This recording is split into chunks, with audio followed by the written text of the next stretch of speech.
Halo teman-teman, Assalamualaikum warahmatullahi wabarakatuh. Selamat datang kembali di channel ini bersama saya Radian. Dan di video kali ini saya akan mencoba membahas beberapa ide bisnis yang mungkin bisa teman-teman jalankan ketika di bulan puasa atau bulan Ramadan gitu ya. Nah, ini kan sudah menjelang memasuki bulan Ramadan gitu ya. Jadi mungkin buat teman-teman yang bingung masih pengen nambah usaha apa lagi di bulan puasa, kira-kira apa yang berpotensi untuk menghasilkan cuan lebih banyak gitu ya di bulan Ramadan, teman-teman bisa nonton video ini. Yang akan saya bahas adalah ide-ide bisnis online apa saja yang berpotensi cuan di bulan Ramadan. Yuk kita mulai bahas yuk. Yang pertama adalah jual pakaian muslim. Nah, ini udah mainstream banget lah ya kalau menurut saya, karena setiap bulan puasa itu selalu identik dengan pakaian-pakaian muslim, pakaian-pakaian baru gitu ya. Jadi buat teman-teman nih yang mungkin mau merambah ke dunia fashion gitu ya, industri fashion, mungkin bisa mencoba untuk mulai menjual produk-produk fashion. Misalnya baju koko, baju muslim gitu ya. Atau mungkin baju panjang, apa sih namanya kalau baju cewek itu nggak ngerti dah. Pokoknya gitu-gitu ya. Baju panjang, jilbab, hijab mungkin bisa jadi.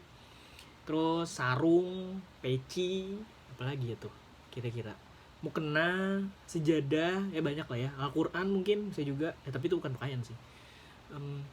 Ya kira-kira itulah ya yang ada hubungannya dengan bulan Ramadan lah. Pokoknya tema-tema Ramadan kayak begitu, tema-tema Ramadan, Lebaran, yaitu udah hampir 11-12 lah. Pokoknya kalau misalnya jualan produk fashion muslim itu biasanya ordernya akan lagi naik-naiknya kalau bisa bulan puasa kayak gitu biasanya. Tapi kalau nggak mau dicoba, bisa coba yang berikutnya. Yang kedua adalah jualan kuliner khas bulan Ramadan. Nah, ini banyak juga yang dilakukan gitu ya. Kalau yang dulu-dulu kayak misalnya di Banjarmasin tuh ada yang namanya event pasar wadai gitu ya, atau pasar Ramadan. Jadi adanya itu cuma bulan puasa doang. Jadi di situ tempat para pedagang kuliner tuh ngumpul di situ gitu. Jadi mereka jual berbagai macam kuliner, makanan, kue, segala macam, yang ada yang mainstream, ada yang juga nggak mainstream gitu. Jadi mereka tuh jual yang mainstream tuh kayak kue-kue bolu, kue-kue apalagi ya, yang standar lah ya, kue-kue basah, kue-kue kering kayak gitu. Juga ada kue-kue yang memang munculnya cuma di bulan Ramadan doang gitu. Ada tuh yang kayak begitu. Kayak misalnya kalau di Banjarmasin tuh namanya ada amparan tatak pisang. Nah, itu agak jarang ditemui ketika hari-hari biasa, tapi ketika bulan Ramadan orang banyak yang jual, ada yang kayak begitu. Terus apalagi ya yang kue-kue khas bulan Ramadan, kolak misalnya. Kolak tuh udah mulai mainstream sekarang, tapi kalau dulu tuh jarang orang jual gitu. Cuma di bulan puasa doang adanya. Kolak tuh biasanya ada juga. Terus apalagi ya? Kalau es buah sih udah standar kali ya. Es buah, es kelapa, es campur kayak gitu udah standar. Banyak lah ya, mungkin di tempat-tempat di tempatnya teman-teman sendiri ada juga kue-kue khas Ramadan. Nah, itu mungkin bisa juga dicoba gitu ya. Mungkin bisa jadi ada dua opsi nih jualannya. Pertama, jual punya orang gitu ya, orang bikin, kita yang jual ulang. Atau yang kedua, kita bikin sendiri. Nah, kalau mau coba bikin sendiri, saya sarankan untuk mulai dari sekarang tester dulu gitu. Jadi ketika udah masuk bulan Ramadan, teman-teman tuh nggak perlu lagi harus testing gitu, karena di testingnya udah dari sekarang gitu. Meskipun agak telat ya, kalau ini kan hitungannya udah tinggal beberapa minggu doang gitu ya. Ini tanggal berapa, April, 5 April nih video ini dibuat. Jadi di 5 April itu posisinya berarti tinggal seminggu ya. Kalau nggak salah kan tanggal 13 April ya, katanya bulan Ramadan tuh masuk ke 13 April, tapi nggak tahu deh. Kalau misalnya teman-teman mau coba, silahkan. Saran saya di tester dulu dari sekarang gitu. Jadi ramuan lagi, komposisinya dicoba gitu ya, mana yang enak, mana yang enggak, di suruh teman rasain kira-kira mana yang kurang, apa yang perlu ditambah, apa yang udah pas, kira-kira begitulah. Jadi kuliner memang agak risky, tapi kalau misalnya teman-teman ketemu yang enak gitu, biasanya orang akan repeat order, biasanya kayak begitu. Karena saya pencinta kuliner. Terus yang ketiga adalah jasa catering lebaran. Nah, ini agak jarang ya, kalau kayak saya lihat sih kayaknya agak jarang, karena saya belum pernah ketemu gitu ya, tapi nggak tahu deh di tempat teman-teman gimana. Saya belum pernah ketemu orang yang buka jasa catering untuk lebaran. Jadi orang tuh kan 1 bulan puasa udah capek gitu ya, capek harus puasa dari pagi sampai maghrib gitu ya, terus harus nyiapin bukaan segala macam selama sebulan penuh. Terus lebaran gitu ya, udah capeknya udah numpuk gitu. Jadi kadang-kadang tuh ada yang nggak sanggup lagi untuk bikin menu-menu khas lebaran tuh udah nggak sanggup. Nah teman-teman bisa ngambil celah dari situ. Jadi ketika udah menjelang lebaran nih mulai nih promo-promo, ada paket catering lebaran nih untuk 10 orang misalnya atau untuk 15 orang misalnya. Nah, udah bikin aja kayak begitu. Siapa tahu nanti kan, siapa tahu memang ada orang yang butuh untuk itu, teman-teman bisa jual gitu.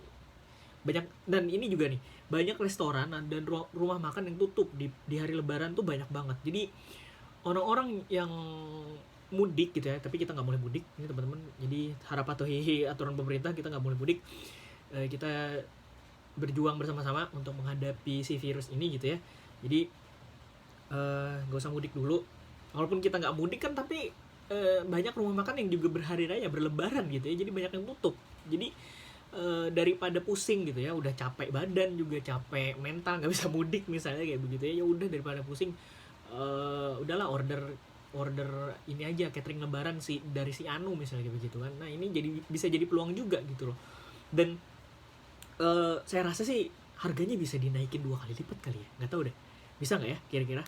Kalau misalnya ada potensinya kayaknya bisa deh, karena jarang banget nih ide bisnis catering lebaran ini jarang banget ada soalnya. Saya sendiri belum pernah nemu ya, tapi nggak tahu deh di tempat teman-teman kayak gimana tuh. Apakah udah ada yang mulai membukanya? Kalau udah ada yang mulai buka dari dulu, berarti memang potensinya ada tuh. Bisa juga dimasukin ke situ ya teman-teman kalau misalnya mau gitu. Kalau misalnya nggak mau ya udah nggak apa-apa.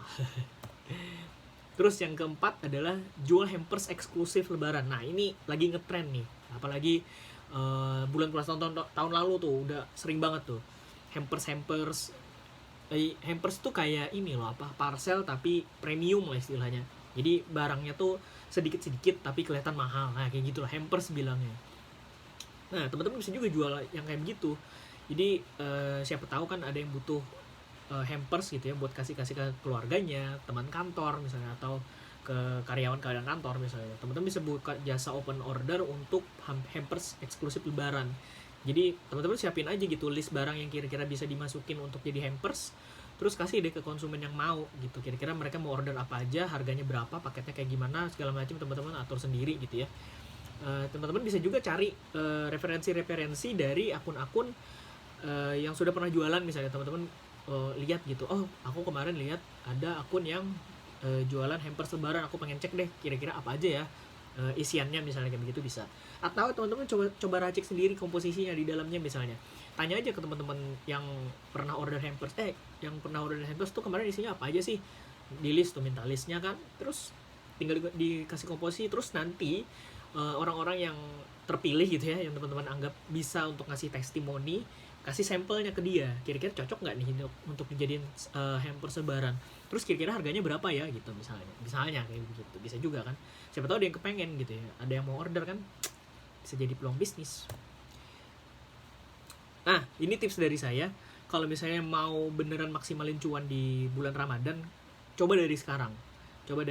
Jadi mau itu kuliner, mau itu usaha baju kayak tadi, atau mungkin mau bikin hampers yang kayak tadi, persiapkan semuanya dari sekarang. Jadi ketika masuk bulan puasa tuh udah jalan sendiri gitu. Jadi teman-teman gak gelagapan lagi bikin promosi segala macam, gak gelagapan lagi untuk cari-cari list barang segala macam gitu, karena semuanya udah disiapin jauh-jauh hari gitu. Jadi teman-teman harus bisa mempersiapkannya dari sekarang. Malah ya kalau saya denger tuh yang pembicaraan di Clubhouse, ada owner fashion yang udah nyiapin katalog promosi lebaran dari 3 bulan yang lalu teman-teman. Gila, 3 bulan yang lalu mereka udah ready nih. Jadi ketika bulan Ramadan udah masuk, mereka tinggal promosi aja gitu. Stok udah ready, desain udah ready, katalog promosi udah ready juga gitu. Mereka tinggal promosi, jalan, orderan tinggal langsung jalan gitu. Itu ya kalau misalnya udah brand-brand gede. Terus juga kalau misalnya udah yang visioner lah istilahnya kayak begitu ya, yang punya planning panjang gitu ya, mereka udah siapin jauh-jauh hari. Mungkin ada yang sudah setahun lebih dulu misalnya kayak begitu, nggak tahu juga kita kan, ada yang setahun lebih dulu misalnya, atau mungkin 6 bulan lebih dulu. Ini aja yang mau bulan puasa 3 bulan lebih dulu mereka siapinnya gitu, persiapannya dari 3 bulan. Kalau misalnya teman-teman ya mau kecil-kecilan dulu ya nggak apa-apa lah, sebulan dulu dicoba gitu siapannya. 2 minggu tuh udah mepet banget sih kalau menurut saya, apalagi Ramadan kan. Jadi mungkin itu aja dari saya ya untuk tips-tips tentang bukan tips-tips sih, macam-macam ide bisnis online yang bisa teman-teman lakukan ketika bulan Ramadan. Semoga bisa membuka pikiran teman-teman untuk melanjutkan usaha bisnis online-nya. Dan kalau misalnya teman-teman mau diskusi mengenai bisnis online, silahkan tulis di kolom komentar. Yang gratisan silahkan baca di deskripsi dan juga di pinned komen. Nanti kalau misalnya ada, biasanya sih di deskripsi ada.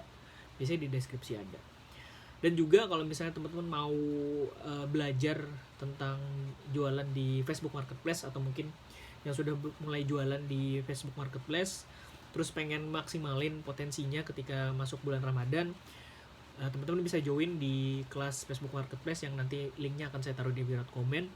Kalau mau join silahkan, kalau nggak mau juga nggak masalah. Ini bukan paksaan, saya cuma ngasih tahu info aja gitu. Info lengkapnya nanti ada di deskripsi atau di pinned komen, silahkan dibaca. Sekian dulu video kali ini, terima kasih banyak sudah menonton. Subscribe juga channel ini biar nggak ketinggalan video-video baru dari saya.